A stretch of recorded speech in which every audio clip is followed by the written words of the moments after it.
Hey there, fellow wordsmiths. You know that feeling, right? When you're writing and writing, and you finally reach the end, but then blank page. It can be so frustrating. You've poured all this energy into your work, and yet the conclusion just falls flat. Well, today we're talking about conclusions, those last few sentences that can make or break your writing. The good news? I've got some great strategies to share that can help you elevate your conclusions into something that leaves a lasting impact. Let's dive right in. Conclusions are way more than just a summary. A well crafted conclusion can elevate your entire piece, leaving your reader with something to think about long after they've finished reading. But how do you do that? How do you make your conclusion stand out without just repeating your main points? The first thing to remember is that the main purpose of your conclusion should be to remind your reader of your main argument, but also to offer a fresh perspective. So instead of just rephrasing your thesis, you're reframing it. You're taking what you've discussed throughout your piece and tying it back to a broader idea. For example, let's say your thesis is the best time to visit New York City is spring. Instead of just restating that, take everything you've shared with the reader and add a new spin. You could say something like, springtime in New York City isn't just about pleasant weather, it's a chance to witness the city's vibrant energy reawakening, offering an experience unlike any other season.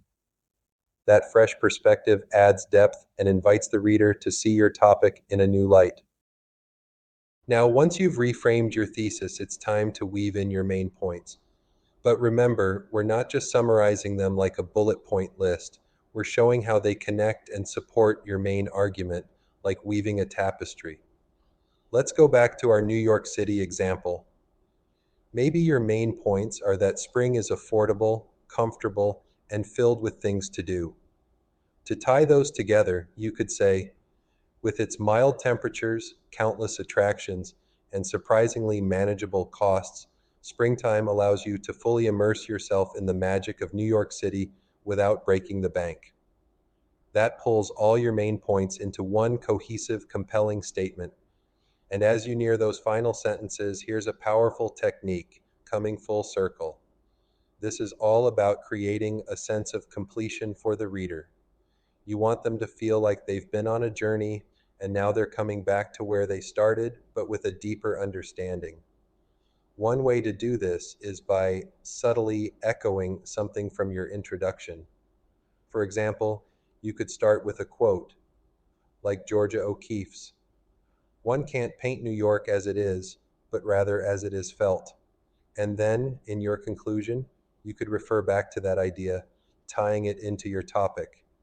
Imagine saying, as you plan your trip to New York, remember it's not just about seeing the landmarks, it's about feeling the city's unique energy. And springtime, with its vibrant reawakening, offers a chance to experience that energy in its fullest form. By coming full circle, you create a satisfying sense of closure for your reader. Next, let's talk about a key psychological principle that applies to conclusions: the serial position effect. Basically, this means that we tend to remember the beginnings and endings of things more vividly than the middle.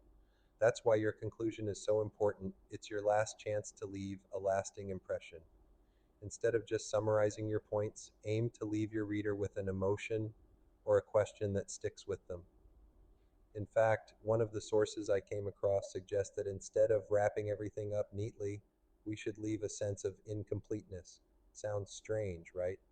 But think about it. Have you ever read a book or seen a movie that ended with unanswered questions? It stays with you, doesn't it? It sparks curiosity. You can do the same with your conclusion. Leave your reader with something to think about. Plant a seed that keeps growing long after they've finished reading. Now, another strategy is ending on a high note. But what does that mean? It's more than just a positive statement. It's about leaving your reader with a sense of hope, possibility, or motivation.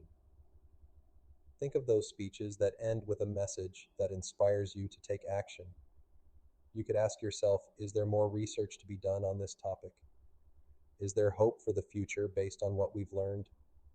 Ending on a high note empowers your reader and leaves them feeling motivated, not deflated. However, there's one pitfall to avoid: overusing phrases like in conclusion or to sum up. These can become predictable and formulaic if used too often. Instead, opt for something a bit fresher. Try as we've seen, the evidence suggests, or ultimately. These phrases feel more natural and keep the flow of your writing authentic. Finally, let's talk about a simple but powerful tool to make sure you've hit all the right notes in your conclusion: a final impression checklist. Did you rephrase your thesis in a fresh way? Did you avoid cliches? Did you connect all your main points? Did you leave your reader with something to think about? Taking the time to check these questions will help you refine your conclusion and make sure it's as impactful as possible. Now, I know this is a lot of information, but the great thing is, writing strong conclusions takes practice. The more you experiment with these techniques, the more comfortable and skilled you'll become. And before I wrap up, I want to leave you with one final thought. What makes you want to share a piece of writing with someone else? What kind of ending would compel you to pass it along, to start a conversation? Keep that in mind when crafting your conclusions, and you'll create endings that truly resonate. Remember, your conclusion is not just the end, it's an opportunity to leave your mark, spark your reader's imagination, and make your writing unforgettable. Thanks for watching, and until next time, happy writing.